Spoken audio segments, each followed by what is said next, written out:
हामीले चाहिँ आज माछा खाने कुरा भएर यहाँ चाहिँ हामी आएको छौँ। यहाँ चाहिँ माछा फार्महरू पनि रहेछ ट्र्याक्टरसँगले है। यहाँ चाहिँ टेन्टहरू पनि रहेछ। यहाँ चाहिँ टेन्टमा बस्ने व्यवस्था रहेछ है त।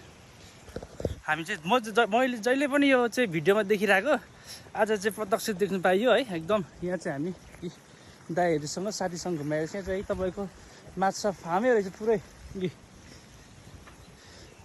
यस्तो रहेछ है, दामी व्यवस्था भएको रहेछ दाइ होइन दाइ? एकदम पोखरी भित्र माछा त्यही कस्तो छ? यो एकदम राम्रो छ है। यो चाहिँ हाम्रो घन्टेमा पर्छ। यो चाहिँ मेरो आफ्नै जेठान हाम्रो रवि राईको हो। यो चाहिँ आउनु होला समय है। सुमन चाहिँ कस्तो छ यहाँको? यो चाहिँ के ट्री हाउस पो हो? त खतरै पो बनाएको रहेछ क्या है।